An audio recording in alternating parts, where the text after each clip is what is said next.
ہونا تو یہ چاہیے کہ مساجد کے ائمہ حضرات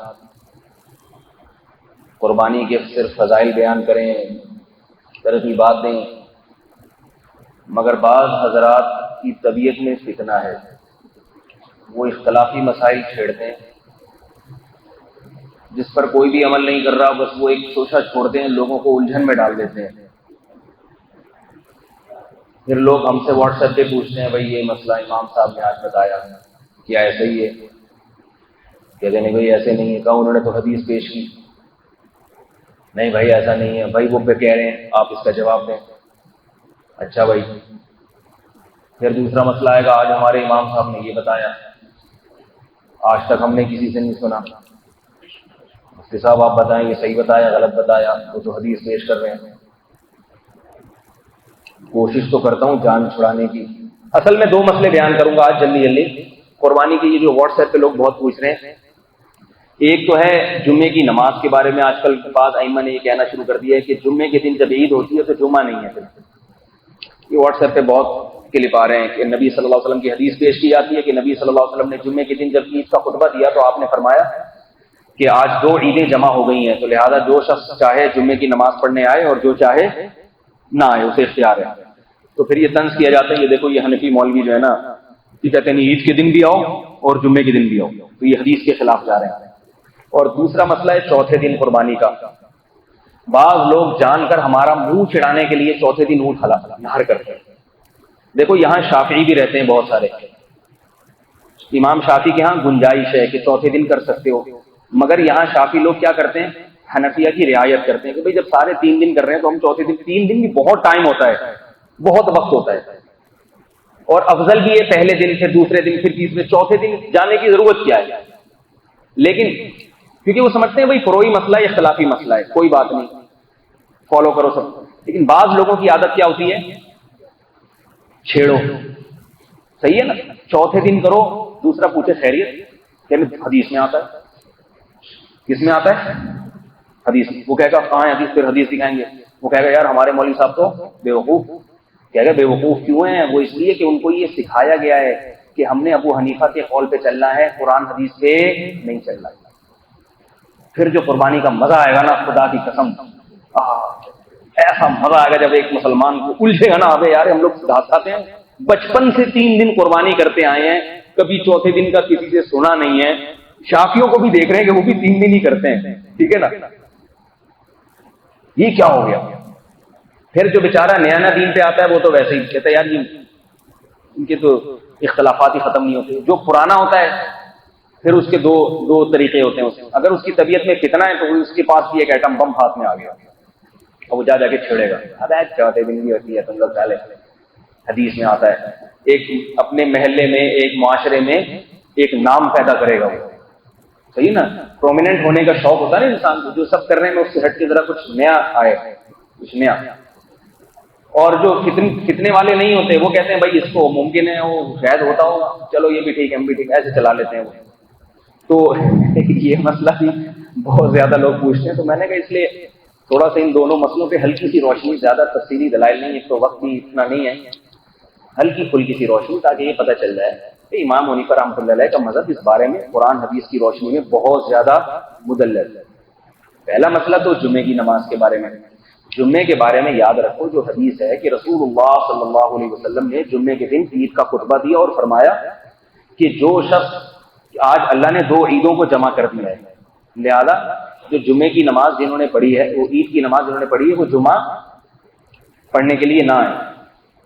یہ اوالی مدینہ کے بارے میں، اوالی کا مطلب مدینہ کے قریب گاؤں تھے، دیہات تھے، لوگ سفر کر کے آتے تھے نبی صلی اللہ علیہ وسلم کی اتباع میں جمعے کی نماز پڑھنے کے لیے۔ گاؤں کے لوگوں پر جمعے کی نماز لازم نہیں ہے، لیکن وہ نبی کی امامت میں کہ بھئی آپ کا خطبہ سن لیں، تو عید کے دن وہ لوگ آئے، انہوں نے آپ صلی اللہ علیہ وسلم کا خطبہ سنا، اور اس وقت نبی صلی اللہ علیہ وسلم جمعے کی نماز بہت جلدی پڑھاتے تھے۔ جمعے کے بارے میں حکم یہ کہ زوال کا وقت ہوتے ہی پڑھا لو، تو آپ صلی اللہ علیہ وسلم کو ان پہ ترس آتا تھا کہ بھئی یہ واپس جائیں گے، دوبارہ ان کے لیے حاضری مشکل ہے، آپ نے ان کو اجازت دے دی کیونکہ ان پر ویسے ہی جمعہ واجب نہیں ہے۔ آگے حدیث کے الفاظ ہیں انا مجمعون، ہم جمعہ پڑھیں گے، ہم کیا کریں گے؟ جمعہ پڑھیں گے۔ پتہ یہ چلا کہ آپ صلی اللہ علیہ وسلم پر، اور ہم میں صرف میں نہیں ہوں، ہم کا مطلب یہاں جو مدینہ میں رہنے والے لوگ ہیں وہ پڑھیں گے. اس کے دو قرینے ہیں، دو دلیلیں ہیں اس پر. پہلے حدیث فوراً کہہ دیتے ہیں کہ بھئی یہ اس کی کیا دلیل ہے کہ یہ گاؤں کے لوگوں کے لیے تھا. حدیث کے الفاظ تو سب کو شامل ہیں. دو دلیلیں ہیں جس سے پتہ چلتا ہے کہ یہ صرف گاؤں کے لوگوں کے لیے، سب کے لیے نہیں. پہلی دلیل حضرت عثمان رضی اللہ تعالیٰ عنہ نے، صحیح سند سے ثابت ہے یہ، حضرت عثمان رضی اللہ تعالیٰ عنہ نے اپنے دور میں ممبر پہ کھڑے ہو کر لوگوں سے فرمایا، عید کے دن جمعہ آ گیا تھا، فرمایا اے لوگوں، محمد صلی اللہ علیہ وسلم نے عید کے دن جو جمعہ پڑھنے کی رخصت دی ہے وہ دیہات کے لوگوں کو دی ہے، مدینہ کے لوگوں کو، شہر والوں کو نہیں دی ہے. تو اتنے بڑے خلیفہ راشد ممبر پہ کھڑے ہو کر لوگوں کو بتا رہے ہیں، اور لوگ کون ہیں؟ سب صحابہ، کسی ایک نے بھی اعتراض نہیں کیا. اگر ایسا ہوتا ہے ایک صحابی تو کھڑے ہوتے کہ آپ غلط کہہ رہے ہیں. اور دوسری دلیل خود اس حدیث کے الفاظ میں. اب یہ جو حدیث ہے نا، انا مجمعون، کہ ہم جمعہ پڑھیں گے، تو جو لوگ یہ کہتے ہیں کہ جمعے کی نماز واجب نہیں ہے عید کے دن، صرف جس نے عید کا خطبہ سن لیا کافی ہے، وہ یہ کہتے ہیں کہ نبی صلی اللہ علیہ وسلم پڑھتے تھے. اس سے پتہ چلتا ہے کہ امام پر واجب ہے، عوام پر واجب نہیں. بات آ رہی ہے سمجھ میں؟ امام تو پڑھے گا کیونکہ وہ امام ہے، لوگوں پر واجب نہیں. جس کا دل چاہے امام کے پیچھے آگے پڑھ لے، جس کا دل چاہے نہیں پڑھے. اب یہ ذرا سمجھنے کی چیز ہے. یہ عجیب سی بات بن جائے گی کہ امام پر جمعہ پڑھانا واجب ہو، مقتدی کو اجازت ہو ظہر. اب میں امام ہوں، یہاں عید کے دن جمعہ ہے، میں جمعے کے دن یہاں کیا پڑھاؤں گا؟ جمعے کی نماز، کیونکہ مجھ پر واجب ہے. پبلک سے میں کہوں گا کہ آپ کیا پڑھیں؟ یہ ممکن ہے عملاً؟ ادھر حبیبیہ میں بھی امام تو پڑھے گا جمعہ، پبلک سے کیا کہے گا؟ کیونکہ جمعے کی نماز اگر عوام پہ واجب نہ ہو، ظہر کی تو پھر بھی واجب ہوگی نا کہ نہیں ہوگی؟ نہیں آ رہی بات سمجھو میرا خیال. اس لیے کہہ رہا ہوں کہ حدیث نہیں ہے، الفاظ حدیث ہیں. تشریح وہ ہے جو آپ کی اپنی تشریح ہے، اس کو پیش کرتے ہو کس کے خلاف؟ ابو حنیفہ رحمۃ اللہ علیہ کے خلاف. اس لیے کہتا ہوں وہ چونکہ ساری حدیثیں جانتے تھے نا، سارا قرآن، اس لیے ائمہ کو فالو اس لیے کرتے ہیں کہ یہ گڑبڑ نہیں ہوتی اس میں. اور بھی اس سے دلائل ہیں، بہت ساری باتیں. میں زیادہ لمبی بات نہیں، ایک دوسرا مسئلہ جلدی سے چھیڑتا ہوں، اس کو ختم کر کے بات ختم کرتا ہوں. دوسرا مسئلہ ہے چوتھے دن قربانی. چوتھے دن قربانی کے بارے میں 3 حدیثیں جس سے استدلال کیا جاتا ہے. ایک حضرت ابو ہریرہ سے، ایک ابو سعید خدری سے، اور ایک جبیر ابن مطعم رضی اللہ تعالیٰ عنہ سے. یہ 3 حدیثیں جس میں آتا ہے ایام التشریق کلھا ایام الاضحیہ، کہ ایام تشریق جتنے ہیں سب کے سب قربانی کے ایام. تو ایام تشریق تو چوتھا دن بھی ہے نا، 10، 11، 12 اور چوتھا دن، اس میں تکبیرات تشریق بھی کہی جاتی ہیں. تو یاد رکھو یہ تینوں حدیثیں ضعیف ہیں. یہ جو 2 حدیثیں حضرت ابو سعید اور ابو ہریرہ سے، ان کے راوی میں آتا ہے معاویہ ابن یحییٰ صدفی. یہ اس کے بارے میں محدثین کہتے ہیں واہن جدن. واہن کا مطلب ہوتا ہے ویسے ہی، ہمارے ہاں اس کو اردو میں ترجمہ کرتے ہیں پھینکو. واہن کا مطلب ایسے ہی کوئی چھوڑ دیتے ہیں لمبی لمبی. اور دوسرے ہیں جبیر، اور دوسرے اس کی سند میں بھی اضطراب ہے. دوسرے راوی ہیں حضرت جبیر ابن مطعم رضی اللہ تعالیٰ عنہ سے، تو ان کے راویوں میں آتا ہے سلیمان ابن اشدق. سلیمان الاشدق یہ متکلم کی راوی ہیں. متکلم کی کہتے ہیں کہ ان کی توثیق میں کلام ہے، بہت سو نے ان کو ضعیف قرار دیا ہے. اس ڈیٹیل میں آپ کو جانا یہ تو بہت مشکل ہے. علامہ ابن قیم رحمۃ اللہ علیہ جو اہل حدیث کے غیر مقلدین کے امام سمجھے جاتے ہیں، انہوں نے اس حدیث کے بارے میں کہا ہے یہ حدیث منقطع ہے، لم یثبت اصلہ، منقطع حدیث ہے، اس کی اصل ثابت نہیں ہے. بہت بڑے محدث گزرے ابن قیم رحمۃ اللہ علیہ، اور زیادہ تر اہل حدیث انہی کو فالو کرتے ہیں، اس لیے میں ان کا حوالہ دے رہا ہوں. تو یہ روایت کے لحاظ سے صحیح حدیث نہیں ہے.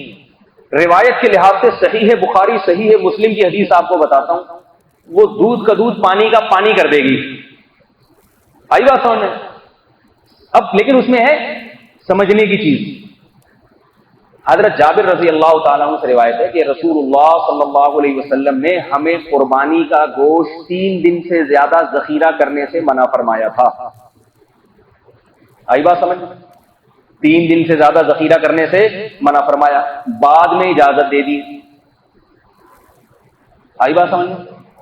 اب دیکھو قربانی کا گوشت 3 دن تک ذخیرہ کرنے کی اجازت تھی. یہ 3 دن کون سے ہوں گے؟ 10، 11، 12.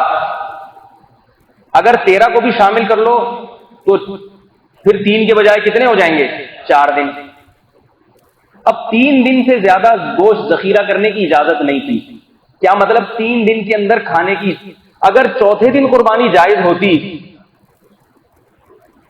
بات آ رہی ہے سمجھ میں، تو 3 کے بجائے 4 دن ذخیرہ کرنے کی اجازت ہوتی۔ بخاری کی اس حدیث میں، مسلم کی حدیث میں ہے کہ بعد میں اجازت دے دی کہ 3 دن سے زیادہ بھی ذخیرہ کر سکتے ہو۔ جیسے آج کل تو محرم کے حلیم پک رہے ہیں نا بقرعید کے، وہ اسی حدیث کی بنیاد پر کہ آپ نے بعد میں اجازت دے دی۔ حلیم پکنا حدیث کی بنیاد پہ نہیں ہے، محرم تک گوشت کو کھینچنا وہ حدیث کی بنیاد۔ یہ متفقون علیہ حدیث ہے، صحیح، بالکل بے غبار، بالکل روز روشن کی طرح اس سے واضح ہو رہا ہے کہ قربانی کے دن 4 نہیں ہے، کتنے ہیں؟ 3 دن، بالکل واضح پتہ چل رہا ہے۔ اگر کوئی یہ شبہ کرے کہ ہو سکتا ہے 3 دن سے مراد ہوں اگلے 3 دن، بقرعید کا دن چھوڑ کے، بعض لوگ یہ شبہ کر سکتے ہیں نا کہ بھئی یوم نحر اس سے مستثنا ہے، قربانی والا دن، قربانی والے دن کے علاوہ کے 3 دن مراد ہیں۔ تو پہلی بات تو یہ دلیل کیا ہے اس سے؟ قربانی والے دن کے علاوہ کی بات کرتے ہیں تو علاوہ میں تو پھر 6 دن ہونے چاہیے۔ 3 دن قربانی کے تو سب مانتے ہیں، اس کے بعد پھر اگلے 3 دن، 6 دن قربانی، اس کا تو کوئی بھی قائل نہیں ہے۔ اور دوسری بات یہ کہ فتح الباری میں حضرت جابر رضی اللہ تعالیٰ عنہ سے یہ روایت منقول ہے، حضرت جابر فرماتے ہیں کہ 3 دن جو ایام اکل اور شرب ہیں، اور جو 3 دن نبی نے گوشت ذخیرہ کرنے کی اجازت دی، وہ 3 دن ایام مینا ہیں، اور ایام مینا محدثین اور صحابہ تابعین کی اصطلاح میں ان 3 دنوں کو کہا جاتا تھا، 10، 11 اور 12 کو۔ یہ بالکل بے غبار روایت ہے۔ ایک تو یہ، دوسری بات یہ، کسی ایک صحابی سے بھی فتویٰ منقول نہیں ہے کہ چوتھے دن کسی صحابی نے قربانی کی ہو یا کرنے کی اجازت دی ہو۔ اس کے علاوہ بہت سارے صحابہ سے مروی ہے کہ ان کا یہ صریح فتویٰ صحیح سند کے ساتھ موجود ہے کہ قربانی کے صرف اور صرف 3 دن ہیں۔ میں آپ کو صرف وہ فتاویٰ پڑھ کے سنا دیتا ہوں میں جو صحابہ کرام سے منقول ہیں۔ پہلا فتویٰ حضرت علی رضی اللہ تعالیٰ عنہ سے، مصنف ابن ابی شیبہ میں، ابن ابی لیلہ کے طریق سے عن المنہال ابن عمرو عن زر عن علی قال النحر 3 ایام افضلها اولها۔ حضرت علی رضی اللہ تعالیٰ عنہ نے فرمایا کہ قربانی کے 3 دن ہیں جن میں سب سے افضل دن سب سے پہلا ہے۔ یہ حضرت علی رضی اللہ تعالیٰ عنہ کا فتویٰ ہے۔ مالک ابن ماعز الثقفی سے مروی ہے کہ وہ فرماتے ہیں میں نے حضرت عمر ابن الخطاب رضی اللہ تعالیٰ عنہ کو یہ کہتے ہوئے سنا انما النحر فی هذه 3 ایام، قربانی صرف ان 3 دنوں میں ہے، 4 دنوں میں نہیں۔ کتنے دنوں میں؟ صرف 3 دنوں میں۔ اور غالب یہ ہے کہ حضرت عمر نے یہ بات منبر پہ کہی ہوگی کیونکہ خلیفہ تھے، اغلب یہ ہے کیونکہ حضرت عمر تو جب خطابت کرتے تھے نا، خطبہ تھے، تبھی لوگ ان کی بات کو سنا کرتے تھے، کسی صحابی نے ان کی مخالفت نہیں کی۔ تیسری بات یہ حدیث ہے مرسل، حضرت مجاہد حضرت عمر سے نقل کرتے ہیں، اس کی سند پہ یہ اعتراض کیا جا سکتا ہے کہ حضرت مجاہد نے تو حضرت عمر سے ملاقات کی نہیں، تو یاد رکھو حضرت مجاہد عبداللہ بن عباس کے جلیل القدر شاگردوں میں سے ہیں، تو اور یہ خیر القرون کا دور ہے، جس دور کے بارے میں نبی نے فرمایا سب سے بہترین میرا دور، پھر اس کے بعد تو حضرت مجاہد اس دور کے صف اول کے تابعین میں سے ہیں۔ تو حضرت مجاہد اگر حضرت عمر کی طرف نقل کر کے کوئی بات کہہ رہے ہیں تو اس میں اس کے صحیح ہونے کا احتمال زیادہ ہے، ضعیف ہونے کا احتمال کم ہے، اور خاص طور پہ فقہی مسئلہ جب بیان ہو رہا ہو اور جس فقہی مسئلے کا تعلق بھی عید کے دن سے ہو، بقرعید کے قربانی کے مسئلے سے ہو، جس میں جو بہت اہمیت کا حامل ہے ایک مسئلہ، اس میں حضرت مجاہد رضی اللہ تعالیٰ عنہ کسی ضعیف راوی سے نقل نہیں کریں گے۔ تیسری حدیث ابو حمزہ عن حرب کے طریق سے ابن ناہیہ حضرت عبداللہ بن عباس رضی اللہ تعالیٰ عنہ سے نقل کرتے ہیں، فرماتے ہیں کہ ایام النحر 3 ایام۔ عبداللہ بن عباس فتویٰ دیتے ہیں، یہ بھی صحیح سند سے ثابت ہے کہ قربانی کے ایام 3 دن کے، ٹھیک ہے۔ چوتھا فتویٰ بھی عبداللہ بن عباس سے، مگر ان کے دوسرے شاگرد سعید ابن جبیر جو حضرت جنہوں نے حجاج بن یوسف کے سامنے کھڑے ہو کر تقریر کی تھی اور حجاج بن یوسف نے آپ کو شہید کر دیا تھا، یہ سعید بن جبیر عبداللہ بن عباس سے نقل کرتے ہیں النحر 3 ایام، قربانی کتنے دن ہے؟ 3 عربی میں کسے کہتے ہیں؟ 3 کو، قربانی 3 دن ہے۔ یہ 4 فتوے ہو گئے۔ چوتھا فتویٰ عبداللہ ابن نافع نبی عن ابن عمر رضی اللہ تعالیٰ عنہ سے، عبداللہ ابن عمر رضی اللہ تعالیٰ عنہ فرماتے ہیں ما ذبحت یوم النحر والثانی والثالث فہی الضحایا، جو جانور 10، 11 اور 12 کو ذبح ہو وہ ہے قربانی کا جانور۔ کیا مطلب؟ اس کے علاوہ جو ہوتا ہے وہ قربانی کا نہیں ہے، وہ گوشت کھانے کا ہے۔ بھئی آپ نے مہمانوں کی تواضع کی، گوشت کھا لیا. یہ عبداللہ بن عمر رضی اللہ تعالیٰ عنہ سے. امام مالک کے طریق سے بھی یہ مروی ہے، ان مالک عن نافع عن ابن عمر. چھٹی روایت، معاویہ ابن صالح فرماتے ہیں کہ مجھ سے ابو مریم نے نقل کیا کہ میں نے ابو ہریرہ رضی اللہ تعالیٰ عنہ کو یہ کہتے ہوئے سنا، الاضحیٰ ثلاثۃ ایام، قربانی کتنے دن ہے؟ بول لو نا، کیا جا رہا ہے؟ کتنے دن ہے قربانی؟ 3 دن ہے. یہ چھٹا فتویٰ ہو گیا. 7واں حضرت شعبہ قتادہ سے اور وہ حضرت انس بن مالک رضی اللہ تعالیٰ عنہ سے نقل کرتے ہیں، الاضحیٰ یوم النحر و یومان بعدہ، قربانی نحر والے دن اور اس کے بعد 2 دن ہے. یہ روایت ہے محلہ ابن حزم ظاہری رحمۃ اللہ علیہ گزرے ہیں، ان کی کتاب المحلہ، اور اس حدیث کو ابن حزم نے صحیح قرار دیا. تو یہ 7 فتاوی ہیں صحابہ کرام. اور بھی کتابوں میں تحقیق کریں اور بھی مل جائیں گے. اتنے سارے فتاوی ہیں اور کسی ایک صحابی سے بھی اس کی مخالفت منقول نہیں ہے. اور یاد رکھو، عید وہ ہے جو مدینہ میں جانے کے بعد 10 سال نبی نے قربانی کی ہے، 10 سال بقرعید آئی ہے. تو یہ ایسی چیز نہیں ہے جو لوگوں سے، صحابہ سے مخفی رہ گئی ہو. اگر چوتھے دن ہوتی تو صحابہ سے یہ بات، کیونکہ عید بقرعید یہ تہوار ہیں، یہ ایسی چیزیں نہیں ہیں جو کسی کو پتہ چلے اور کسی کو پتہ نہ چلے. اگر چوتھا دن بھی عید کا ہوتا تو یہ اتنا بڑا تہوار صحابہ کرام سے کیسے مخفی رہ جاتا؟ اتنے سارے فتاوی ہیں صحابہ کرام کے. امام طحاوی احکام القرآن میں فرماتے ہیں، لم یروى عن احد من الصحابہ خلافهم، کسی ایک صحابی سے بھی ان صحابہ کی مخالفت منقول نہیں ہے کہ اس نے یہ کہا ہو کہ چوتھے دن کی قربانی جائز ہے. کسی ایک صحابی سے بھی منقول نہیں ہے. فتعین اتباعهم اذ لا يوجد ذلك الا توقیفا، لہذا ان صحابہ کی اتباع کرنا واجب ہے، کیونکہ صحابہ کرام یہ بات اپنی عقل اور رائے سے نہیں کہہ سکتے. یہ وہ باتیں ہیں جو نبی کے عمل کو دیکھ کے یا نبی سے سن کے کہی جاتی ہیں، اس میں اپنی ذاتی رائے نہیں چلتی. سمجھ سننا کہ نہیں سننا؟ اب میں ایک دلیل ان کی دے دوں آپ کو. ابن حزم ظاہری جو اہل حدیث کے غیر مقلدین کے امام سمجھے جاتے ہیں، وہ ایک دلیل لیتے ہیں. کہتے ہیں من قال بقول ابی حنیفہ ومالک فانه محتج بانه قول روی عن عمر وعلی وابن عمر وابن عباس وابی ہریرہ وانس ولا يعرف لهم من الصحابة مخالف ومثل هذا لا يقال بالرأي. قال وقد ذكرنا قضايا عظيمة خالفوا فيها جماعة من الصحابة لا يعرف منهم مخالف.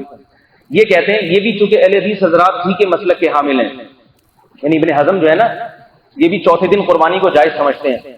اب یہ امام ابو حنیفہ اور امام مالک پہ رد کرتے ہوئے ایک دلیل دے رہے ہیں.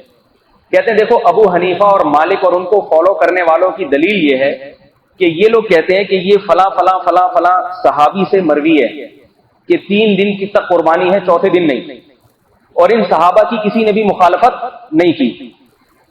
کہتے ہیں یہی دلیل ہے ان کی.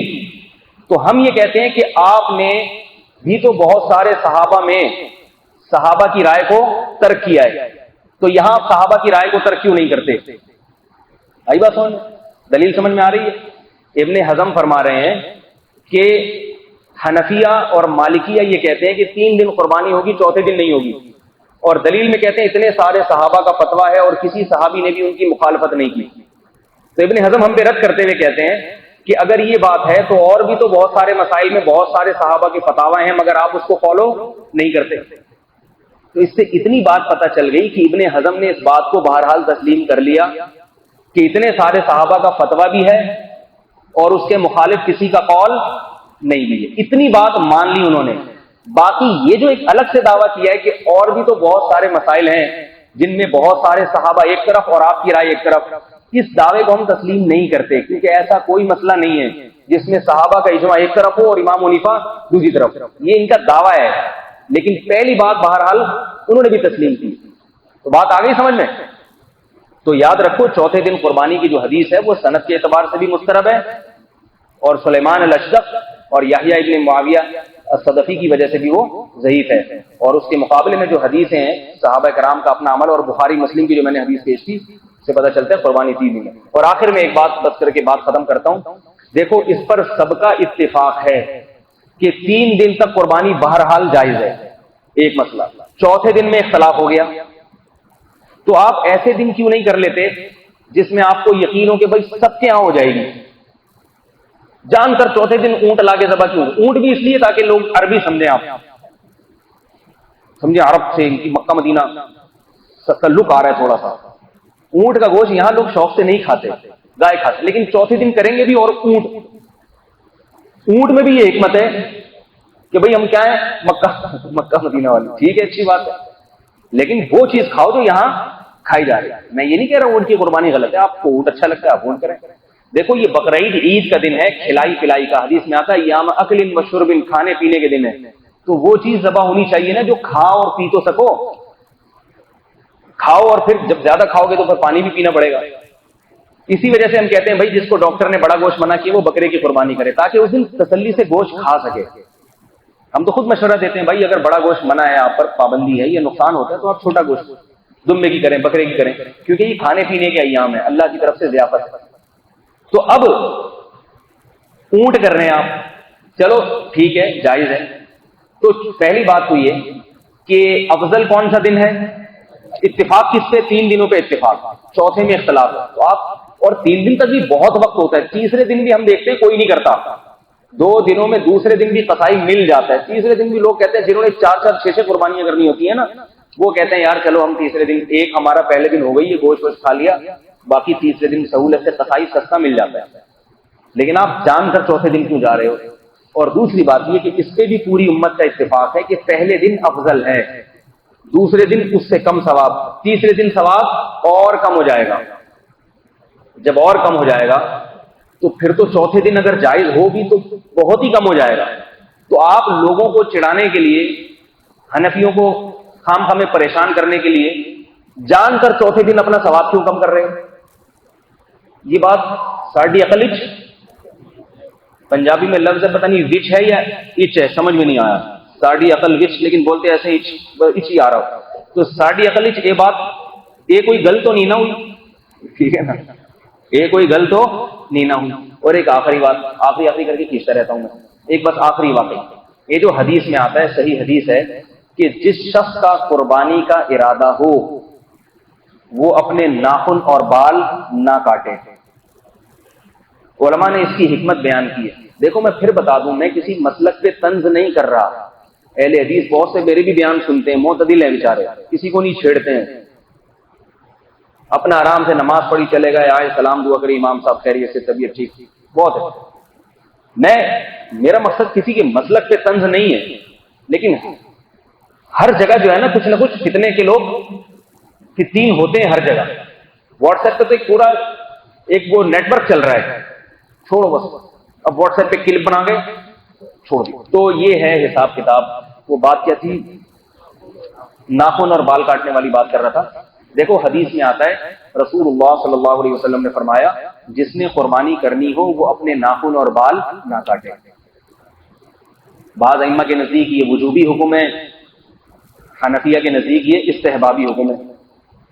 اس کی حکمت کیا ہے؟ علماء حکمت بیان کرتے ہیں کہ حاجیوں سے مشابہت ہو جائے, حاجیوں سے, کیونکہ احرام کی حالت میں بھی نہ ناخن کاٹنا نہ بال کاٹنا, حاجیوں سے مشابہت ہو جائے. لیکن فقیر نالائق جو علم میں علماء کے خاک کے برابر بھی نہیں ہے, اسے اس توجیہ پر اشکال ہے. میری نظر میں اس کی ایک الگ حکمت ہے. اگر یہ حکمت ہوتی حاجیوں سے مشابہت تو اس میں قربانی کرنے والے کی قید کی بھی ضرورت نہیں تھی. جس نے نہ کرنی ہے وہ بھی حاجیوں سے مشابہت کرے نا. مالدار لوگ حاجیوں سے مشابہت کریں, غریب نہ کریں, اس کا کیا مطلب ہوا؟ میری نظر میں اس کی دوسری حکمت ہے. وہ حکمت یہ ہے کہ لوگوں کو جلد قربانی کروانے کے لیے نبی نے یہ حکم دیا ہے تاکہ قربانی میں تاخیر نہ کریں. جب آپ کے بال اور ناخن بڑے ہوتے ہیں نا, 10 دن ہو گئے, آپ کا دل چاہتا ہے جلدی سے کاٹوں, آپ اگلے دن نہیں کرو گے, آپ بولو گے پہلے دن ہو جائے میں دن بھوت بنا ہوا ہوں. سمجھ میں آ رہی ہے بات؟ ناخن بڑھ گئے, چبھ رہے ہیں, تو وہ تاخیر نہیں کرے گا, کوشش کرے گا جلد سے جلد قربانی ہو. میری ایک رائے ہے کہ یہ میں نے کہیں کسی کتاب میں نہ پڑھی نہ کسی سے سنی, لیکن مجھے اس دوسری توجہ جو کتابوں میں بھی لکھی ہے اور علماء سے سنتے بھی ہیں کہ بھئی حاجیوں سے مشابہت, مجھے اس پر اشکال ہے کہ یہ مشابہت اگر مقصود ہوتی تو یہ قربانی کرنے والے کے ساتھ خاص نہ ہوتی, بلکہ تمام مسلمانوں کو حکم ہوتا کہ بھئی ذی الحجہ کا چاند نظر آتے ہی قربانی کے, بقرعید کی قربانی تک ناخن اور بال نہ کاٹو. یہ خیال ہے, غلط بھی ہو سکتا ہے, صحیح بھی ہو سکتا ہے. تو میری نظر میں اس کی حکمت یہ ہے کہ قربانی جلد کرانے کے لیے جلدی کر لیں یہ لوگ قربانی, دیر نہ کریں, کیونکہ ہم کوسی سست قسم کی قوم ہے. میں نے اب لوگوں کو دیکھا ہے جس کا بچپن میں تصور نہیں تھا, قربانی کے دن بھی دال چاول کھا رہے ہوتے ہیں. یہاں ایک اور مسئلہ یہ پہلے میں کمپلیٹ کر کے پھر ایک اور مسئلہ بتا دوں کہ بقرعید پھر ختم ہو جائے گی. تو مسئلہ کیا تھا؟ جلدی قربانی کروانا. اور جلدی قربانی میں حکمت ثواب زیادہ ہے تاکہ عید، اور دوسری حکمت مسلمانوں کا عید کا دن عید کی طرح گزرے. اللہ کے نبی عید کے دن کو عید بنانا چاہتے ہیں، یہ نہیں چاہتے کہ لوگ دال چاول کھائیں اس دن. دال چاول ہی کھانا ہے بقرعید کس بات کی بھائی؟ پھر چکن ہی کھانا ہے تو پھر بقرعید تھوڑی ہوئی وہ. اور خود نبی کا اپنا عمل کیا تھا؟ بقرعید کے دن کھاتے نہیں تھے جب تک کہ جانور ذبح نہیں ہو رہی. پہلا لقمہ جو آپ کے منہ مبارک میں جاتا وہ بقرعید کی قربانی کا گوشت ہوتا. اتنا اہتمام کرتے تھے. تو یہ حکمت اس میں ہے. اس سے بھی پتہ چلتا ہے کہ جلدی قربانی کی اہمیت زیادہ ہے. تو آپ چوتھے دن کریں گے تو اس فضیلت سے آپ محروم ہو جائیں گے. بھائی یہ پوچھ رہے ہیں جو لوگ چوتھے دن قربانی کر رہے ہیں ان کی قربانی کل قیامت کے دن قابل قبول ہوگی. بھائی یہ اللہ کے کام ہے. ہم نے دلائی سے ایک بات واضح کر دی ہے، جس کو سمجھ میں آ جائے عمل کر لے، جس کو نہیں آ رہا وہ پھر اختلافی مسئلہ ہے، فروعی مسائل ہے. ہم فتوے نہیں چڑھتے کسی کے اوپر، ٹھیک ہے؟ آپ نہ کریں بس، کیونکہ یہ چوتھے دن قربانی کرنا نہ کرنا اتنا اہم نہیں ہے. قربانی پہ لڑنا، ایک چوتھے دن قربانی کر رہا ہے، آپ نے میرا بیان ڈیک میں اونچی آواز میں چلا دیا، اس نے کسی اپنے مولوی صاحب کا بیان چلا دیا، پھر آپ نے اس کا جواب، پھر اسی طرح سے چاقو، اونٹ کھڑا ہوا ہنسے گا، تماشا دیکھے گا، اور آپ دونوں ایک دوسرے کا گلا کاٹ رہے ہو گے. کچھ نہیں ہوتا اگر کر دے اس کو کرنے دو. ٹھیک ہے نا؟ امت کو جوڑنے کی ضرورت زیادہ ہے. یہ تو میں نے اس لیے جواب دے دیا کہ لوگ ہمیں بیوقوف نہ سمجھیں. صحیح ہے نا؟ اور ہمیں کیا امام حنیفہ کو لوگ بیوقوف سمجھ رہے ہیں، معاذ اللہ، ان کو پتہ کچھ نہیں تھا، ایویں ہی بیٹھ کے فتوے دیے انہوں نے. تو اس لیے ان کے دلائل میں نے دے دیے. دوسرا مسئلہ قربانی کے حوالے سے لوگ یہ پوچھتے ہیں گوشت کتنے دن تک اسٹور کر سکتے ہیں، کتنا دن؟ تو اللہ کے نبی صلی اللہ علیہ وسلم نے شروع میں حکم دیا تھا کہ بقرعید کے ایام میں گوشت کھا کے ختم کر دیا جائے، اور جو بچہ ہے وہ یا غریبوں کو کھلا دیا جائے، روکو نہیں. بعد میں صحابہ کرام کو اللہ کے نبی نے اجازت دی کہ اس کو محفوظ بھی کر سکتے ہیں. تو یہ اجازت ہے، جتنا عرصہ چاہے آپ محفوظ رکھیں، کوئی گناہ نہیں ہے، لیکن ایک حد ہونی چاہیے. جائز تو ہے مگر اتنا کہ انسان کا ضمیر اس کو ملامت نہ کرے. وہ کہتے ہیں ایک آدمی نے بقرعید کے 6 مہینے کے بعد اپنا بکرا دیکھا کہ جنت میں جو ہے نا وہ سارے قربانی کے جانور ٹہل رہے ہیں. اس کا ایک بکرا تھا بغیر ٹانگ کے، ٹانگ نہیں تھی، اور یہ لنگڑا جنت میں گھوم رہا ہے 6 مہینے کے بعد بقرعید کے. اس نے بکرے سے پوچھا یار تم میں جب لایا تھا صحیح سالم تھے، تمہاری ٹانگ کدھر گئی؟ اس نے کہا وہ ابھی تک تمہارے فریج میں رکھی ہوئی ہے. وہ جو ٹانگ ہے وہ ابھی تک تمہارے، وہ کھاؤ گے تو یہاں پہنچے گی نا. ابھی میں پورا نہیں ہوا ہوں، ابھی میں ریپیئرنگ ہو رہی ہے میری، جتنا کھاتے جا رہا ہوں یہاں پہنچتا جا رہا ہے. وہ جب کھاؤ گے تو پھر تو 6 مہینے سال لوگ اس کو محفوظ رکھتے ہیں. یہ غلط ہے، اس سے گوشت خراب بھی ہوتا ہے. تو کھائیں، کھلائیں، بس خود کھائیں، مہمانوں کو کھلائیں، غریبوں کو کھلائیں، ختم کریں. کھا بھی بہت زیادہ ہو گیا، مہینہ چل گیا، چلو بہت زیادہ 2 مہینے چل گیا، 6 مہینے، 8 10 مہینے، یہ پھر کنجوسی بخل کی بات ہے. 2 انتہائیں ہیں. کچھ لوگ دینی لوگ اتنے کڑوے بن جاتے ہیں، مذہبی رہنما مبلغ اتنے کڑوے بن جاتے ہیں، اتنی سخت تقریریں کر رہے ہوتے ہیں کہ لبرل طبقہ، دین سے دور طبقہ ان سے دور بھاگ جاتا ہے. ہر وقت فتوے، وہ ایسا، وہ جہنمی، وہ یوں، وہ ایسا. اس سے جو لبرل طبقہ ہے نا وہ مولویوں کے قریب آنے کے بجائے بھاگتا ہے کہ بھائی یہ کچھ بھی کر سکتے ہیں، کسی دن سے بچ کے رہو، کوئی بھی فتویٰ لگا سکتے ہیں. اور کچھ اتنے میٹھے بن جاتے ہیں کہ وہ شریعت کی باؤنڈری کو کراس کرنا شروع کر دیتے ہیں. میرے بارے میں خوب اچھی طرح سمجھ لو، میرا سما ٹیلی ویژن پہ جو انٹرویو آیا نا اس کو بہت سے لوگوں نے کہا ہاں ہاں ہنس ہنس کے باتیں کر رہا ہوں. میرے سامنے بڑی بڑی مونچھوں والا آدمی بیٹھا ہوا تھا، مجھے نہیں پتا تھا کیمرے کے پیچھے کس حلیے میں کون ہے. ورنہ میرا معمول یہ ہے کہ ٹیلی ویژن کی اسکرین پر مجھے یاد نہیں پڑتا آج تک میں کسی خاتون کے ساتھ جس کے سر پہ چادر نہ ہو یا ویسے ہی بیٹھی ہوئی ہو میں اس کے آگے. بہت دفعہ موقع ملا ہے مجھے، بہت دفعہ ٹی وی چینل پہ بلایا گیا.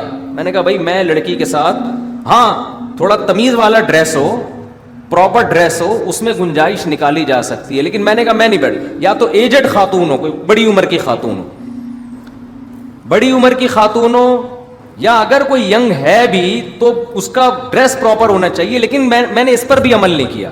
اور بعض دفعہ اسٹوڈیو پہنچنے کے بعد میں نے یہ کام کیا. اسٹوڈیو پہنچ گیا، پتہ چلا جی پروگرام میں ایک لڑکی بیٹھی ہوئی ہے، میں نے کہا بھائی میں اگر اس لڑکی کے ساتھ پروگرام کروں گا, میرے بیانات پردے پر ہیں, میسج کیا دنیا کو جائے گا؟ میسج جو جائے گا نا دنیا کو, ٹھیک ہے کوئی فتوے کی روح سے ہو سکتا ہے گنجائش نکل جائے, کیونکہ پردہ کرنا عورت پہ فرض ہے, مرد پہ فرض نہیں ہے. فتوے کی روح سے کوئی گنجائش نکل سکتی ہے, لیکن میسج دنیا میں کیا جائے گا کہ مفتی صاحب اس عمل کو جائز نہ غلط نہیں سمجھتے.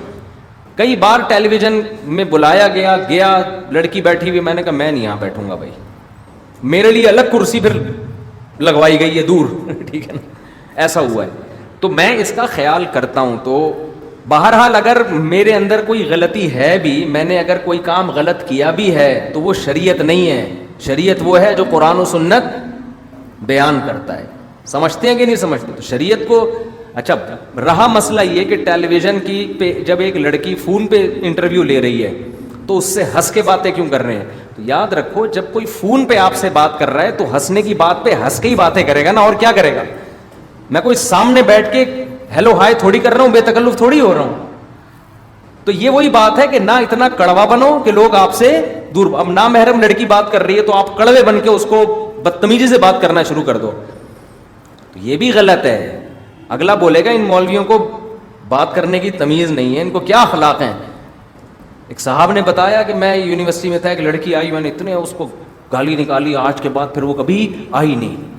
تو یہ تقویٰ کا ایسا طریقہ ہے جو بدتمیزی ہے. یہ تو بدتمیزی کی شریعت میں ہمیں اجازت نہیں ہے. ہاں آپ کوئی لڑکی آپ کے ساتھ بیٹھی, آپ فری ہو رہے ہیں, پوری دنیا میں وہ پروگرام جا رہا ہے, تو اس سے میسج کیا جائے گا؟ غلط میسج, بے پردگی پروموٹ ہوگی اس سے. خیر بہرحال میں اگر غلط ہوں بھی تو میرا ذاتی عمل ہے, وہ غلط کو آپ اس پہ اسلام کا لیبل نہیں لگا سکتے. اسلام بہرحال آپ کو جو حکم دیتا ہے وہ یہی ہے کہ آپ دینی مصلحت کے لیے اسلام کی باؤنڈری کو کراس نہیں کر سکتے. اچھا اس میں ایک اور مسئلہ ہے, بات چل پڑی ہے تو تھوڑا سا وضاحت کر دوں, کیونکہ جو کرنٹ ایشوز ہیں جب تک ان پہ میں تبصرہ نہیں کروں گا نا تو اس وقت تک بات سمجھ میں آئے گی نہیں. حضرت مولانا طاری جمیل صاحب کے پاس وہ کوئی ایکٹر آ کے قریب بیٹھی, اس کے سر پہ چادر تھی, انہوں نے سر پہ ہاتھ رکھی, آشیرواد چل گئی. اس پہ لوگ نیگیٹو کمنٹس کر رہے ہیں. تو یہ شرعی حدود سے تجاوز نہیں ہے. ایک لڑکی وہ آ رہی ہے, بیٹھ رہی ہے, وہ کوئی خدا نہ خواستہ گلے تھوڑی مل رہی ہے, نہ بلا حائل ہاتھ ملا رہی ہے ان سے, سر کے اوپر بھی کیا ہے؟ چادر ہے. ایک فلمی ایکٹر جو فلموں میں ناچنے والی تھی, اس نے اتنا احترام کر لیا کہ چلو یار مولانا کے پاس جا رہی ہوں تو سر پہ چادر لے لو, اور انہوں نے بھی سر کے پہ ہاتھ رکھا, بیٹی سے بنا کے اس کو, اور کیا چاہیے تمہیں؟ اتنا بھی اگر نہیں کریں اس کا مطلب آپ نے اپنا دروازہ دنیا داروں کے لیے بند کر دیا. پھر قیامت کے دن وہ اللہ سے کہہ سکتے ہیں کہ اللہ ہم آئے تھے ان کے پاس, انہوں نے گیٹ سے ہمیں بھگا دیا. ہاں یہاں شرعی حدود کیا ہیں؟ نمبر 1, اگر کوئی عورت, جوان عورت آپ سے بغیر حائل کے مصافحہ کرتی ہے, یہ شریعت میں آپ کے لیے جائز نہیں. اتنا براڈ مائنڈڈ بن جانا کہ آپ مصافحہ بھی کر رہے ہیں اور well done, nice to meet you, بہت اچھا, آئندہ سر پہ دوپٹہ لیا کرے گا اور مجھ سے ہینڈ شیک کرنے سے پہلے گلوز پہن لیا کیجیے, یہ غلط ہو جائے گا. اسی طرح آپ جوان لڑکی سے اکیلے بند کمرے میں مل رہے ہیں, بے شک وہ برقعے میں ہیں, بے شک وہ پردے میں اور دروازے بند ہیں, یہاں بدگمانی کا موقع بھی ہے, اور شریعت میں کسی جوان لڑکی کے ساتھ تنہائی اختیار کرنا جائز بھی نہیں ہے, یہ بھی حرام عمل, کیونکہ جوان عورت کے ساتھ تنہائی بھی اختیار نہیں کی جا سکتی, بے شک آپ کی نیت ٹھیک ہو. تو یہ حدود سے, بعض پیروں کے ساتھ یہ ہوتا ہے کہ ان کی مریدنی الگ سے کمرے میں پیر صاحب کے ساتھ کمرے میں بیٹھی ہوئی ہے. مریدوں کو بولو بھائی یہ تمہارا پیر کیا کر رہا ہے بند کمرے میں؟ کہیں ہمارے پیر صاحب بہت نیک ہیں. میں ان سے کہتا ہوں کہ آدمی نہیں ہے آپ کے پیر صاحب, اتنے نیک ہو گئے کہ بندہ ہی نہیں ابھی ہے, یہ کوئی اور مخلوق بن گیا ہے. پیر ہو, مفتی ہو, بزرگ ہو, آدمی پہلے ہوتا ہے, بزرگ بعد میں. تو یہاں شریعت نے اتنی لمٹ کو کراس کرنے کی اجازت نہیں دی. بھری محفل میں کوئی خاتون ملتی, وہاں بدگمانی کا موقع نہیں ہے, سب دیکھ رہے ہیں بھائی, لیکن آپ چھپڑ میں تنہائی میں کسی کے ساتھ مل رہے ہیں دروازے بند کر کے, یہ آپ بدگمانی کا موقع خود دے رہے ہیں, اور یہ نبی صلی اللہ علیہ وسلم نے صحیح حدیث میں اس سے منع بھی کیا ہے. تو بہرحال شریعت کی لمٹ. اسی طرح یہ بھی خوب سمجھ لیں, شریعت کی حدود میں یہ بات بھی داخل ہے کہ کوئی شخص اگر علانیہ کبیرہ گناہ کرتا ہے, چھپ کے کرتا ہے, اس کے احکام الگ ہیں. علانیہ گناہ کرتا ہے مگر کبیرہ نہیں بلکہ صغیرہ, اس کے احکام بھی نرم ہیں. دو شرطیں ہیں, گناہ بھی کبیرہ ہے اور کرتا بھی علانیہ. اسی حال میں جب اس کی موت واقع ہو جائے گی پھر اس کی تعریف کرنا آپ کے لیے جائز نہیں ہے. بعض لوگوں کو دین کے قریب کرنے کے لیے کوئی اس طرح کا بڑا ڈانسر, گلوکار جس کی ساری زندگی بے حیائی میں گزری ہوتی ہے, وہ جب مرتا ہے تو اس کی تعریفوں کے پول باندھنا شروع کر دیتے ہیں. نا نا نا نا نا, یہ شرعی حدود سے کیا ہے؟ تجاوز. یہاں شریعت نے حکم دیا بغیر توبہ کے چلا گیا, چھپ کے آپ اس کے لیے ضرور دعا کریں. اگر ایمان پر موت ہوئی ہے دعا کریں, وہ آپشن سب کے لیے کھلا ہوا ہے. بھرے مجمع میں اس کی تعریف کرنے کی اجازت نہیں ہے, بلکہ حکم یہ ہے کہ اگر نماز جنازہ کا بھی بائیکاٹ کیا جا سکتا ہے نا, تو قوم کا مقتدا اور رہبر جنازے کا بھی بائیکاٹ کرے. کیونکہ آپ اس میں ایک پہلو تو یہ کہ لبرل لوگ قریب آئیں گے, دوسرا پہلو یہ ہے کہ گناہ کی اہمیت, گناہ کی برائی لوگوں کے دلوں سے کم ہو جائے گی. لوگ کہیں گے اچھا اتنا بڑا ڈانسر تھا, جب وہ بھی جنت میں چلا گیا تو پھر ہم بھی چلے جائیں گے, چاہے وہ 27ویں رات میں مرے چاہے شب برات میں مرے. بعض دفعہ یہ بھی ہوتا ہے کہ بہت بڑا ڈانسر تھا, 27ویں رات کو مر گیا تو ہم بخشوا دیا اس کو, بہت مبارک تھا بھائی, رمضان کی راتیں نصیب ہوئی ہیں. بھائی رمضان کی راتوں سے زیادہ مسئلہ یہ تھا کہ جو گناہ اس نے کیے ہیں اور دنیا کو دکھا کے کیے ہیں, ان گناہوں کا وزن یہ بہت زیادہ ہے, تو آپ اس کی کھلے عام تعریف نہیں کر سکتے. اس میں وہ ڈرائیں بلکہ لوگوں کو. فقہا نے یہاں تک بیان کیا ہے مسئلہ کہ اگر کوئی بڑا گناہ گار تھا, وہ مر گیا اور مرنے کے بعد اس کا چہرہ بگڑ گیا کسی اللہ کے عذاب کی وجہ سے, تھا بڑا گناہ گار, تو اس کا چہرہ بھی لوگوں کو دکھایا جا سکتا ہے کہ دیکھو یہ انجام ہوتا ہے. لیکن اگر نارمل آدمی کا چہرہ بگڑ گیا, وہ دکھانے کی لوگوں کو اجازت بولو نہیں ہے, کیونکہ اللہ ستاری چاہتے ہیں کہ بندے کیا کریں. اور ویسے چہرہ بگڑ اس لیے بھی تو سکتا ہے, کوئی ویسے ہی کوئی فالج ہو گیا ہو, لکوا ہو گیا ہو. بعض نیک لوگوں کا چہرہ بھی بگڑ جاتا ہے, لیکن برے آدمی کا بگڑے گا تو عبرت کے لیے دکھایا جائے. تو یہ آج کچھ حدود ہیں جن کو ہمارے ہاں کراس کیا جاتا ہے, لمٹ کو کراس کیا جاتا ہے. اسی میں ایک چیز خوب سمجھ لیں, شریعت نے آپ کو رشتہ داری کے جوڑنے کا حکم دیا ہے, بہت سخت نماز روزے کی طرح حکم ہے, رشتہ داری توڑنے کی اجازت نہیں ہے, لیکن اس کی بھی کیا ہے لمٹ. آپ رشتوں کو خوش کرنے کے لیے گناہ نہیں کر سکتے. آپ کے بھائی کی شادی ہے, موسیقی کی محفل ہے, ناچ گانے کا انتظام ہے, آپ کے لیے اس محفل میں شرکت جائز نہیں ہے. اب بھائی کہتا ہے میں ناراض ہو جاؤں گا, ماں کہتی ہے میں ناراض ہو جاؤں گی, ابا کہتے ہیں میں ناراض ہو جاؤں گا, میں نے پال پوس کے تجھے بڑا کیا. بڑا یا دیندار اسلام میں سب سے پہلے والدین ہیں, خونی رشتے ہیں, تو نہیں آئے گا لوگ کیا کہیں گے. تو آپ ان کو جواب دو خونی رشتے ہیں مگر ان کو جوڑنے کے لیے اللہ نے لمٹ کیا رکھی ہے کہ اتنا مت جوڑو کہ میں ٹوٹ جاؤں تم سے. سب سے پہلے کون ہے؟ اللہ. لا طاعت لمخلوق فی معصیت الخالق, خدا کی نافرمانی میں مخلوق کو خوش کرنے کی اجازت نہیں ہے. اللہ کی نافرمانی میں اجازت نہیں ہے, ورنہ نبی صلی اللہ علیہ وسلم سارے رشتہ داروں سے کمپرومائز کر لیتے. آپ تو رشتہ داری جوڑتے جوڑتے آخری حد تک گئے ہیں, لیکن رشتہ داروں نے نہیں مان کے دیا. پھر آپ کی تلوار رشتہ داروں کے خلاف چلی ہے, سب سے پہلی تلوار ہی ان کے خلاف اٹھی ہے. تو اس لیے لمٹ ہے. اسی طرح میاں بیوی کا رشتہ بہت محبت والا, لیکن اس کی بھی ایک لمٹ ہے. شوہر اگر بیوی کو ایسی بات کا حکم دیتا ہے جو شریعت میں حرام ہے, عورت کے لیے اس میں اللہ پہلے ہے, میاں بعد میں. اسی طرح بیوی شوہر کو اگر کوئی ایسی بات کہتی ہے جو شریعت میں حرام ہے, تو یہاں بھی اللہ پہلے ہے, بیگم بولو نا بعد میں. یہی مسئلہ اولاد کا ہے, تو وہاں اپنے آپ کو بول دو بھائی it isn't possible for me. English میں بیوی کو سمجھاؤ گے زیادہ اچھی طرح سمجھ میں آئے گا. سمجھ رہے ہو؟ اردو میں سمجھاؤ گے پینڈو آدمی پتہ نہیں کہاں سے اٹھ کے آ گیا, بیوقوف مولویوں کے ساتھ بیٹھ رہے. انگلش میں بولو بیگم it isn't possible for, I can not do this, that's all. اس کے بعد وہ کہے گی پڑھا لکھا آدمی ہے, ٹھیک ہے نا. تو خیر وہ جس طرح سمجھانا ہے وہ آپ کا ہیڈک ہے, لیکن حرام کی اجازت نہیں. اسی طرح یاد رکھو, آپ کے رشتہ دار کوئی حرام کماتے ہیں اور ان کی آمدن میں غالب بھی حرام ہے, اگر مکس کما رہے ہیں تو ہم یہی فرض کریں گے ہمیں حلال سے کھلا رہے ہیں, پھر شریعت نے پیچیدگی کا حکم, زیادہ تحقیق کی اجازت نہیں. غالب حرام کما رہے ہیں تو پھر آپ کے لیے ان کے ہاں سے کھانا پینا جائز نہیں ہے.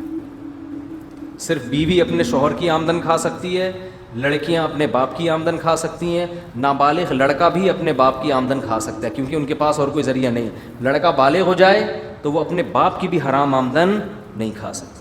سودی بینک میں جاب کرنا, انشورنس کمپنی میں جاب کرنا, البتہ سودی بینک میں بعض شعبے ایسے ہیں کہ ان میں جاب حرام نہیں ہے کیونکہ ان میں سود میں کسی طرح سے انسان انوالو نہیں ہوتا.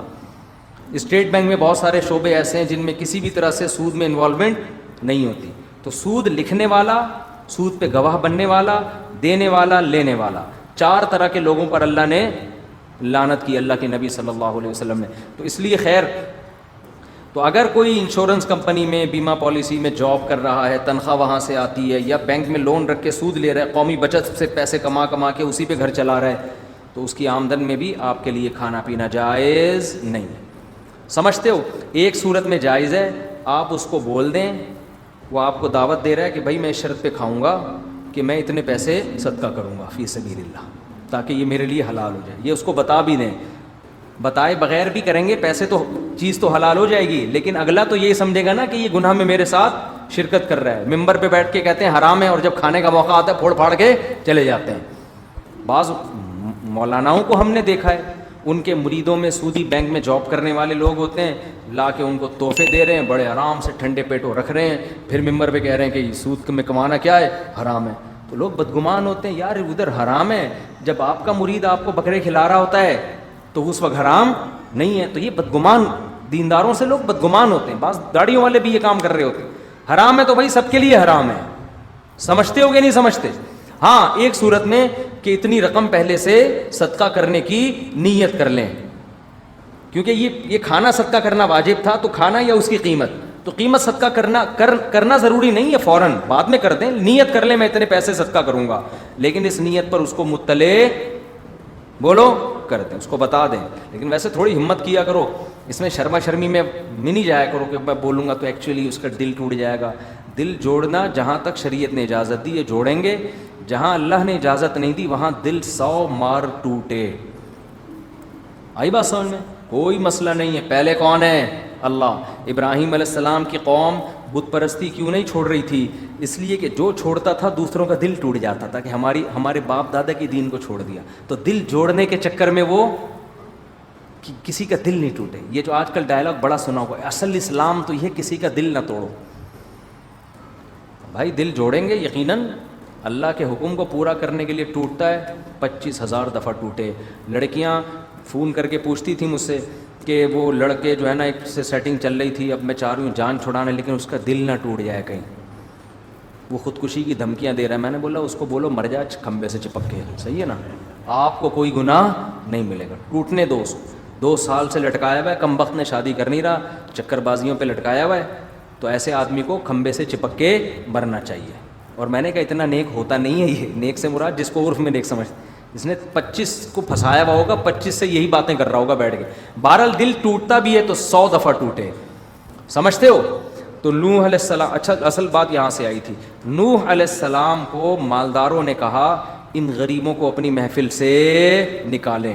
اب اگر پیغمبر اپنی محفل سے غریبوں کو نکالتے مالداروں کے چکر میں, غریبوں کو خیال آ سکتا تھا نا, لو بھائی دین کی دعوت میں, دین کی جو دعوت ہے اس میں امیروں اور غریبوں میں فرق کیا جا رہا ہے. کتنا برا امیج جاتا. ٹھیک ہے سردار شاید مسلمان ہو جاتے, بہت دین دنیا میں پھیل جاتا, اسلام کا غلبہ ہو جاتا, ممکن تھا. نا, لیکن ہم اس کے مکلف نہیں ہیں کہ اسلام کو دنیا میں غالب کرنے کے لیے اللہ کی حدود توڑیں. جتنا اسلام کا مکلف اللہ نے ہمیں بنایا اتنا ہے, اس سے زیادہ ہم آگے جانے کی کوشش نہیں کریں گے. یہ جو آج کل لبرل قسم کے مولانا پیدا ہو رہے ہیں نا, جو انگریزوں کو دین کے قریب کرنے کے لیے ہر چیز کو حلال کرتے چلے جا رہے ہیں, یہ بھی جائز ہے, یہ بھی جائز ہے, تاکہ لبرل طبقہ, بعض لوگوں نے داڑیاں کٹانے کو بھی جائز کہہ دیا. دلیل یہ دی کہ اس سے یونیورسٹیوں کے لوگ دین کی طرف مائل ہوں گے. بھائی مائل ہوں نہ ہوں, داڑھی اگر اسلام میں ہے 1400 سال پہلے بھی تھی, آج بھی ہے اور کل بھی رہے گی. نہیں آنا ہے نہیں آئے, کسی کو خوش کرنے کے لیے مسئلہ تھوڑی تبدیل کیا جا سکتا ہے. ہاں یہ ضرور ہے کہ اسلام میں صرف داڑھی ہی نہیں ہے, اور بھی مسائل ہیں, تو ہر وقت اسی کو لے کے چلتے رہنا ٹھیک نہیں ہے. اور کسی میں ایک گناہ ہو تو بہت ساری خوبیاں بھی ہو سکتی ہیں, تو کسی کو برا سمجھنے کی اجازت نہیں ہے, لیکن مسئلہ جو ہے وہ لوگوں کی وجہ سے چینج نہیں ہوگا. سمجھتے ہو؟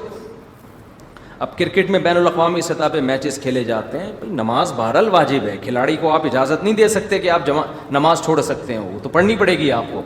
خیر, تو کہاں بات, تو نوح علیہ السلام سے جب قوم نے کہا کہ ان غریبوں کو اپنی محفل سے آپ ہٹاؤ, ہم ان کے ساتھ بیٹھتے ہوئے بالکل بھی اچھے نہیں لگتے, تو نوح علیہ السلام نے کیا کہا, یا قوم من ینصرونی من اللہ ان طردتہم, بتاؤ اگر میں اپنی مجلس سے ان کو نکال دوں گا تو مجھے اللہ کے عذاب سے کون بچائے گا. اس سے پتہ چلتا ہے اللہ کی نظر میں غریبوں کی کتنی ویلیو ہے, ہمارے اور آپ کی نظر میں نہیں ہے, سمجھتے ہو, لیکن اللہ کی نظر میں بہت ویلیو ہے. افلا تذکرون ولا اقول لکم عندی خزائن اللہ, پھر وہ کہتے تھے آپ ہماری طرح کے انسان ہیں, تو نوح علیہ السلام نے یہ نہیں کہا نہیں میں تمہیں ایک ایسا شعبدہ دکھاتا ہوں, ایسا معجزہ دکھاتا ہوں جس سے تمہیں لگے گا کہ میں تمہاری طرح کا انسان نہیں ہوں, میں کچھ الگ ہی, جیسے روحانی ٹوپی ڈرامے کر رہے ہوتے ہیں نا آج کل. نہیں بھائی, ہمارے حضرت تو بہت پہنچے ہوئے ہیں, اس دن سر پہ ہاتھ رکھا بال نکل آئے, حضرت نے بٹوے میں بتا دیا کتنے پیسے پڑے ہوئے ہیں.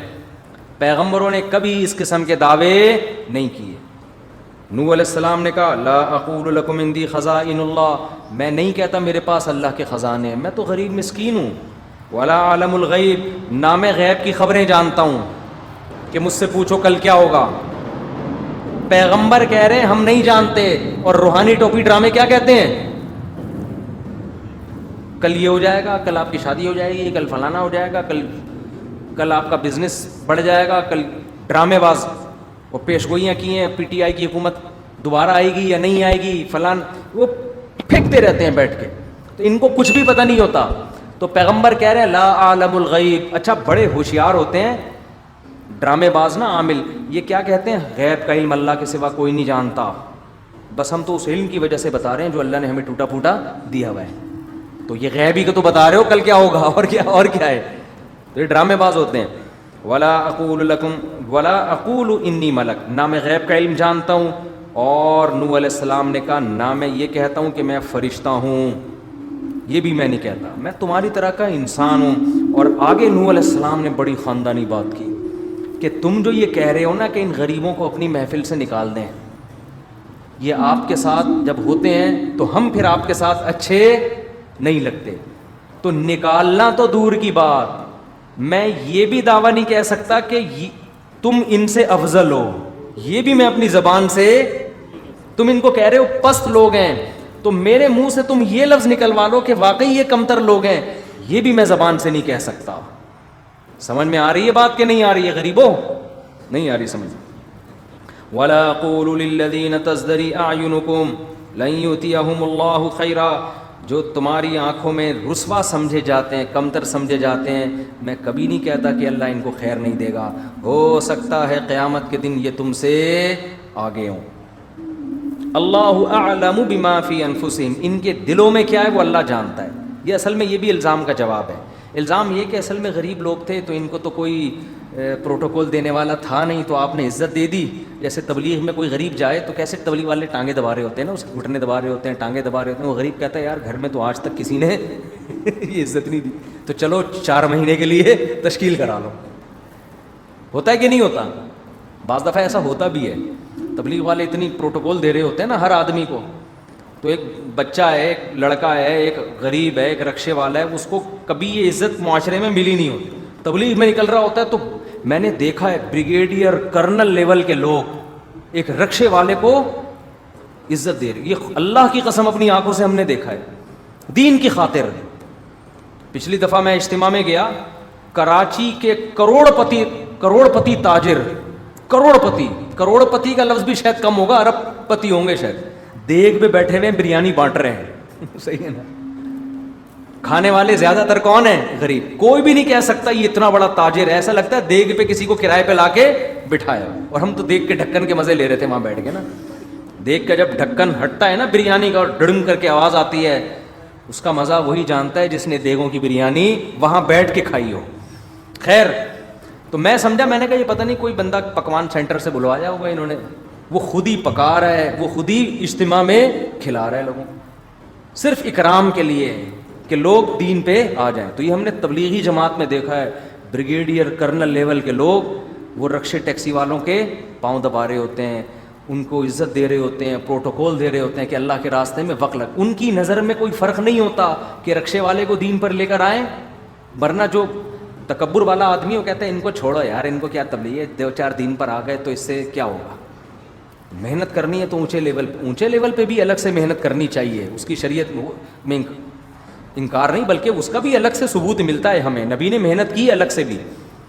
لیکن یہ کہنا کہ غریب کو نظر انداز کر دو, نہ, ایک آدمی بھی آپ کی دعوت پر دین پر آ گیا, چاہے امیر ہو یا غریب, خیر لک من حمر النعم, نبی نے فرمایا سرخ اونٹوں سے بہتر. تو اب تبلیغ میں آپ نے دیکھا بڑا بریگیڈیئر کرنل ہے اور جناب رکشے والے کے پاؤں دبا رہا ہے. رکشے والے نے بولا یار ایسا پروٹوکول تو ہمیں زندگی میں کبھی نہیں ملا, چلو وہی سہ روزے کے لیے نکل گیا. پھر وہاں سے چلے کے لیے, پھر 4 مہینے کے لیے. اب کوئی شخص یہ تانا دے سکتا ہے کہ ابے بھائی اس کو تو ویسے بھی کہیں عزت مل نہیں رہی تھی, یہاں جب اس نے دیکھا کہ اتنے اونچے لیول کے لوگ پروٹوکول دے رہے ہیں تو یہ اس چکر میں دین پہ آیا ہے, ورنہ اس پہ دین پہ آنے کا کوئی پروگرام نہیں تھا. تو یہ تانا دیا جا سکتا ہے نا. کیا ہو گیا؟ جیسے اعتکاف میں کچھ لوگ تو اللہ کے لیے بیٹھتے ہیں, کچھ گھر سے بیزار ہو کر بیوی سے بھاگ کے بیٹھے ہوئے ہوتے ہیں. اس کے علاوہ ان کو بیوی سے بھاگنے کا کبھی پورے سال میں موقع نہیں ملتا. تو بہترین آپشن ہوتا ہے اعتکاف کے نام پہ مسجد میں آ کے بیٹھ جاؤ. مقصد یہ ہوتا ہے کہ 10 دن سکون سے گزریں گے. بعض لوگ جو یہاں نہیں بیٹھے ہوئے, جو بیان نہیں سن رہے, جو اپنی زوجات سے پریشان ہوتے ہیں, تو وہ اس طرح بھی کر لیتے ہیں. اب کوئی کہہ سکتا ہے ابھی 4 شادیاں کر کے بھاگا ہے, کہہ سکتا ہے نا, کوئی تانا دے سکتا ہے بھائی اس کی نیت اعتکاف کی نہیں تھی, یہ مفتی طارق مسعود کے بیان سن کے 4 کر کے چوڑے میں آ گیا, اب بھاگتا پھر رہا ہے. تو کچھ بھی الزام لگایا جا سکتا ہے. تو نوح علیہ السلام پر بھی یہ الزام لگایا گیا کہ ان غریبوں کو پروٹوکول دینے والا کوئی تھا نہیں, تو ان کو یہاں تھوڑی راحت محسوس ہوئی ہے تو اس چکر میں آپ کے پاس آ گئے. اس کا مطلب یہ نہیں ہے کہ یہ حق کے متلاشی ہیں. تو نوح علیہ السلام نے اس کا جواب دیا, اللہ اعلم بما فی انفسہم. کیا زبردست کلام ہے. ان کے دلوں کی حالت اللہ خوب جانتا ہے, میں دلوں میں جھانک کے دیکھنے والا نہیں ہوں. اس الزام کا دروازہ ہمیشہ کے لیے بولو بند کر دیا. یہ جو ہم نیگیٹو باتیں کر رہے ہوتے ہیں نا, یہ اسلام دشمنوں کا کردار رہا ہے. پیغمبروں کا کردار کیا ہے؟ ظاہر کو دیکھنا. غریب آ رہا ہے, بیٹھ رہا ہے, دین پہ چل رہا ہے, اس پہ یہ الزام لگانا کہ پیسوں کے چکر میں آیا ہے, عزت حاصل کرنے کے چکر میں آیا ہے, یہ الزام کیا ہے؟ غلط. آپ کو شریعت میں اس کی اجازت نہیں. اس لیے کوئی 4 شادیوں والے اعتکاف میں بیٹھ جائے, یہ کبھی نہ بولا کرو گھر سے بھاگ کے آیا. ہو سکتا ہے اخلاص میں بیٹھا ہوا ہو, دین کے لیے بیٹھا ہوا ہو, تو خام خامے منفی باتیں نہ کیا کرو. تو نوح علیہ السلام نے کہا ان کے دلوں کی حالت اللہ جانتا ہے, میں اس کا مکلف نہیں ہوں. انی اذا لمن الظالمین. اگر ان باتوں کی بیس پر میں ان کو اپنی محفل سے نکال دوں گا تو میں اللہ کی نظر میں ظالم کہلاؤں گا. اب 950 سال یہی پھڈے ہوتے رہے, یہی جھگڑے. نوح علیہ السلام یہ جواب میں, قوم جواب میں کچھ اور. نوح علیہ السلام بتوں کی برائی بیان کریں, وہ کچھ اور. 950 سال سورہ نوح میں آتا ہے, انی دعوت قومی لیلا و نہارا. اے اللہ میں نے اپنی قوم کو دن میں بھی پکارا اور رات میں بھی, ڈراتا رہا عذاب سے. دیکھو چھوڑ دو ان بتوں کی عبادت, اللہ کی طرف آ جاؤ. یا قوم استغفروا ربکم, سورہ نوح میں تو بڑی تفصیل ہے. اے میری قوم توبہ کر لو, آج بھی سارے گناہ معاف کر دے گا اللہ, پچھلے سب مٹا دے گا. اتنی طریقوں سے سمجھایا. پھر یہ کہا کہ اگر تم دین پر چلو گے دنیا کے دروازے بھی کھول دے گا اللہ. یرسل السماء علیکم مدرارا، آسمان سے موسلا دھار بارشیں برسائے گا، وَيُمْدِدْكُمْ بِأَمْوَالٍ وَبَنِينَ، کثرت سے تمہیں بیٹے دے گا، تمہاری معیشت میں ترقی ہوگی، مال و دولت کے ڈھیر لگا دے گا، بِأَمْوَالٍ وَبَنِينَ وَيَجْعَلْ لَكُمْ جَنَّاتٍ، باغات پیدا کرے گا، نہریں جاری کرے گا، معاشی ترقی ہوگی، سب کچھ. مَا لَكُمْ لَا تَرْجُونَ لِلَّهِ وَقَارًا وَقَدْ خَلَقَكُمْ أَطْوَارًا، میں اس خدا کی طرف تمہیں بلا رہا ہوں جس نے تمہیں ماں کے پیٹ میں منی کے قطرے سے بنایا، مختلف مرحلوں سے گزار کے. اس خدا کی دعوت دے رہا ہوں، کتنا قریب ہے. تو تمہیں کیا ہو گیا، تمہاری سمجھ میں نہیں آ رہا. ہر طرح سے جب سمجھا دیا ہے نا، تو قوم جواب میں کیا کہتی ہے؟ یہ 950 سال کے بعد قوم کہہ رہی ہے، یا نوح قد جادلتنا، اے نوح تو نے ہم سے بڑا جھگڑا کیا ہے، فاکثرت جدالنا، اور یہ جھگڑا بہت بڑھ گیا ہے. اب تیری اور ہماری بحث تھوڑے دنوں کی نہیں ہے، یہ بہت طویل ہو گئی ہے. اب تو کیا کر، فَأْتِنَا بِمَا تَعِدُنَا إِن كُنتَ مِنَ الصَّادِقِينَ، ہم ہمارے باپ دادا سنتے آ رہے ہیں عذاب آئے گا عذاب آئے گا، تو اب تو اس عذاب کو ہماری آنکھوں کے سامنے لے آ. اب بحث چھوڑ دے، اب کیا کر، بس اب عذاب لے آ، تاکہ یہ قصہ ہمیشہ کے لیے ختم ہو جائے. تو نوح علیہ السلام نے کیا کہا، انما یاتیکم بہ اللہ، دیکھو اللہ عذاب لائے گا، ان شاء، اگر وہ اللہ خود چاہے گا، وما انتم بمعجزین، لیکن جب وہ لے کر آ گیا نا تو تم اس کو عذاب میں ہرا نہیں سکتے. عذاب آئے گا نہیں آئے گا مجھے نہیں پتا، لیکن اگر وہ چاہے گا تو آئے گا، اور اگر آ گیا تو تم اس کو عذاب میں ہرا نہیں سکتے. ولا ينفعکم نصحی، میں نے تمہاری خیر خواہی چاہی تھی، آخرت کی بھلائی بھی اور دنیا کی بھی، لیکن میری نصیحت نے تمہیں فائدہ نہیں پہنچایا. تم یہی سمجھتے رہے کہ میرا ذاتی مفاد ہے اس میں.